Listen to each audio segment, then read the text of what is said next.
नमो नमः।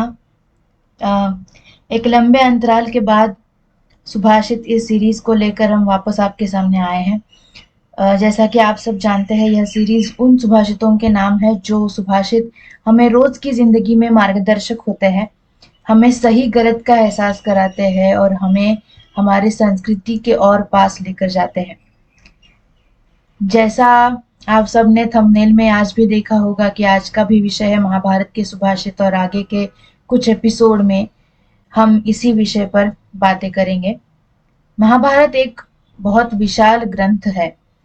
महर्षि व्यास, जिन्हें कृष्ण द्वैपायन व्यास कहा जाता है, उन्होंने लिखा हुआ और साक्षात भगवान श्री गणेश ने लिखा हुआ यह महाभारत अनेक कथा, उपकथा, आख्यान एवं उपदेशों से भरा हुआ है। और शायद इसीलिए वह सुभाषित का भी बहुत बड़ा खजाना है। तो उस खजाने में से चंद मोती इन एपिसोड्स के जरिए आपके सामने प्रस्तुत करने का मेरा प्रयास रहेगा।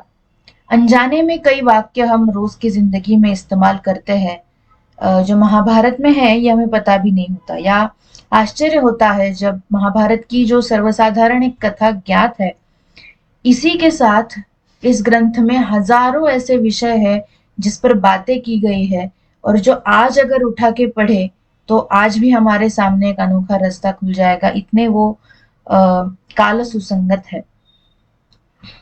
तो चलिए ऐसे ही कुछ सुभाषितों पर आज बात करेंगे। आज का पहला सुभाषित है, अद्रोह समयं कृत्वा चिच्छेद नमुचेः शिरः शक्रः साभिमता तस्य रिपौ वृत्तिः सनातनी। मैं द्रोह नहीं करूंगा ऐसे कहकर इंद्र ने नमुची दैत्य का शिरच्छेद किया था, लेकिन शत्रु को इसी तरह परास्त करना चाहिए, यही पूर्व संकेत है। इस सुभाषित से हमें बहुत बड़े एक युद्ध तंत्र का जो बीज है वो दिखाई देता है। यह युद्ध तंत्र बहुत सारे राजाओं ने इस्तेमाल किया है जब वो किसी से युद्ध कर रहे हैं। कहते तो वो है कि मैं द्रोह नहीं करूंगा, ऐसे मतलब ये वचन कहने वाले पत्र उन्होंने लिखे हैं, या उन्होंने एक राजकीय समझौता किए करते वक्त ये कहा है कि नहीं नहीं, हम तो अभी द्रोह नहीं करेंगे, हम तो बिल्कुल आप ही के साथ होंगे और आप ही के साथ लड़ेंगे, ऐसा उन्होंने कहा है। लेकिन वो सिर्फ शत्रु के मन में एक समय में विश्वास संपादन करने हेतु किया है। जैसे ही वो शत्रु ढीला पड़ गया है उसके हिसाब से, तब वो उन्होंने जाके फिर से उन पर हमला किया है और अपना जो साध्य था वो साध लिया है। तो ये युद्ध तंत्र जो है, जो बहुत सारे राजाओं ने आगे इस्तेमाल किया है, इसका बीज हमें इस श्लोक में दिखाई देता है। यहाँ पे इंद्र की युद्ध तंत्र का मतलब उन्होंने एक एग्जाम्पल दिया है, उदाहरण दिया है हमारे सामने। उन्होंने कहा है कि जब इंद्र नमुची दैत्य का वध करने वाले थे तो उसके पहले उन्होंने उसे भी कहा था कि मैं द्रोह नहीं करूंगा। लेकिन ये युद्ध तंत्र में शत्रु को परास्त करने की एक नीति है, इसे एक नीति की तरह देखना चाहिए। ये वास्तव में द्रोह करने का उपदेश नहीं करती, ये सिखाती है कि कैसे हम उसका भ्रम पैदा करके हमारा जो कार्य है वो साध्य कर सकते हैं। तो इस युद्ध तंत्र की बहुत बड़ी शिक्षा हमें इस सुभाषित से मिलती है। हमारा जो दूसरा सुभाषित है वो है, अमित्रमुपसेवेत विश्वस्त वद विश्वसन प्रियमेव वदे नित्यम ना प्रियम किंचिदाचरित। ये ऐसा अर्थ है, शत्रु पर विश्वास दर्शाने का नाटक करे, उसे सामने से विरोध ना कर उसे नाराज ना करे, उससे सदा मीठा भाषण करे, लेकिन कार्य करते वक्त उसको अच्छी लगने वाली या उसे फायदा देने वाली एक भी बात ना करे। तो ये भी भ्रम नीति का ही एक हिस्सा है। जब आप किसी शत्रु को खुल के विरोध नहीं कर सकते तो उसके साथ रहकर, उससे मीठी बात कहकर, विश्वास दर्शाने का नाटक कर कर, या उसे खुल के विरोध ना करे लेकिन नाराज भी हो, ऐसा भी कुछ ना कर कर उसको यह विश्वास देते रहे कि आप उसी के साइड में हैं, आप उसी के साथ हैं। लेकिन जब आप कृति करें तो ऐसी बिल्कुल भी ना करें जो उसे अच्छी लगे या उसे फायदा दे। तो हमारे भाषण में और कृति में ये जो अंतर रखने की नीति है, ये श्लोक हमें बताता है। वो कहता है कि जब भी आप खुलकर सामना ना कर सके, क्योंकि तुलना में आप उससे दुर्बल है, तो आप खुल के सामना नहीं कर सकते। लेकिन इसका मतलब ये नहीं कि वो आपको कुछ भी कहने को बोले और आप वो करें। तो इससे अगर बचना है तो क्या करना है? तो सामने से विरोध नहीं करना है, विश्वास दर्शाने का नाटक करना है, नाराज नहीं करना है और सदा मीठा भाषण करना है। लेकिन कार्य करते वक्त उसको अच्छा लगने वाला कार्य या जिससे उसका फायदा होगा, ऐसा कार्य बिल्कुल भी नहीं करना है। तो यह ब्रह्म नीति का ये उपदेश, ये श्लोक हमें देता है, ये सुभाषित हमें देता है। हमारा तीसरा सुभाषित है, अर्थितु शक्यते भोक्तुम कृतकार्यो मन्यते तस्मात् सर्वाणि कार्याणि सावशेषाणि कार्येत। इसका अर्थ होता है, किसी भी व्यक्ति की जरूरत है तभी उसका हमें उपयोग है। कार्य खत्म हो जाने के बाद वह व्यक्ति आपकी परवाह नहीं करेगा। इसीलिए जब तक जरूरत शेष है तब तक ही उपयोग की शक्यता है।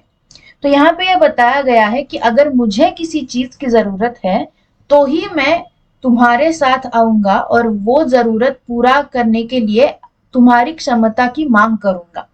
और इससे जो है हमारे बीच साहचर्य बना रहेगा या संधि बनी रहेगी।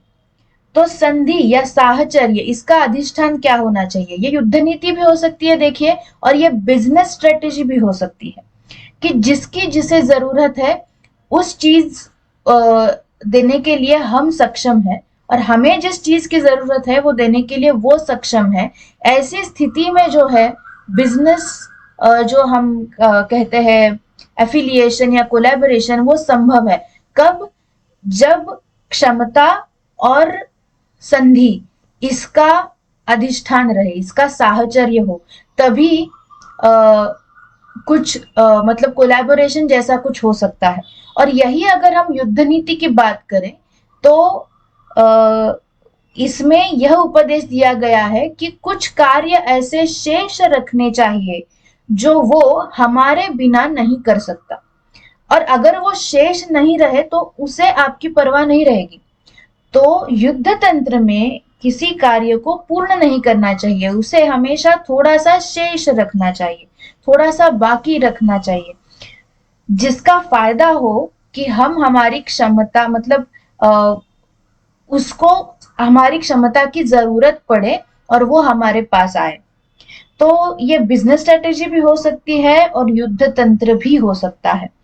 ये दोनों जो स्ट्रेटेजीज है वो हमें इस सुभाषित में दिखाई देती है।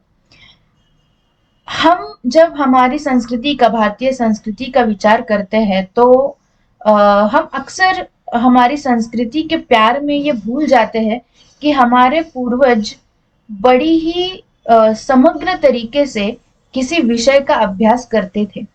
उन्होंने कभी भी ऐसा नहीं कहा है कि जो नुकसान है वो होना चाहिए या नुकसान में हमें रहना चाहिए, हमें गरीब रहना चाहिए, हमें दुर्बल रहना चाहिए। ऐसी सोच हमारे पूर्वजों की कभी भी नहीं रही है। उन्होंने युद्ध तंत्र को, युद्ध नीति को, बिजनेस स्ट्रेटेजी को कभी भी गलत नहीं माना है। तो जो पवित्र अपवित्रता का कोई टैग जो है, जो हम संस्कृति के ऊपर हमेशा चिपका देते हैं, वैसा कोई भी टैग उन्होंने नहीं लगने दिया है। तो हमारे पूर्वजों से हमें ये सीखना चाहिए कि जब भी हम आज किसी स्ट्रेटेजी या फिर युद्ध तंत्र जैसे मिलिट्री स्ट्रेटेजी का प्रयोग कर रहे हैं, उसका एक प्रकार से तात्विक विचार जो है, मतलब ये तत्वतः सही है या गलत है, ये तत्वतः किसकी ओर जाता है, इसका विचार हमारे पूर्वजों ने किया हुआ है। और इसे कहते हैं लॉ ऑफ वॉर, जिसे हम कहते हैं कि किसी भी युद्ध के कुछ नियम होते हैं, कायदे होते हैं, तो ये इस कायदे का हिस्सा है। उन कायदों में तत्वतः उनके ऊपर विचार किए जाते हैं और ये सही ठहराएगा या गलत ठहराएगा उसके ऊपर भी वो विचार किया जाता है। तो ये विचार हमारे पूर्वजों ने किया है और महाभारत की इस 3 सुभाषित में वो विचार हमें साफ तरीके से दिखाई देता है। तो चलिए आज इतना ही। महाभारत में आए हुए ऐसे ही सुभाषितों पर हम बात करेंगे शुक्रवार को भी। तब तक संस्कृत सुभाषितों को खोजे और हमारे संस्कृत फॉर यू की सोशल मीडिया पेजेस पर भी हम नए नए सुभाषित डालते रहते हैं पोस्ट के रूप में। तो वो भी देखिए, वहां से भी सीखिए सुभाषित और अपने स्तर पर जितना हो सके संस्कृत भाषा का प्रचार प्रसार करें, क्योंकि ये भाषा अपने साथ इतना बड़ा ज्ञान का खजाना ले बैठी है जो हमें रोजमर्रा की जिंदगी में भी काम आ सकता है और जब हम कोई बड़ा काम करने जा रहे हैं तो उसका अधिष्ठान जरूर बन सकता है। तो इस वीडियो को भी लाइक करें, शेयर करें और संस्कृत फॉर यू की यूट्यूब चैनल को सब्सक्राइब करें। धन्यवाद।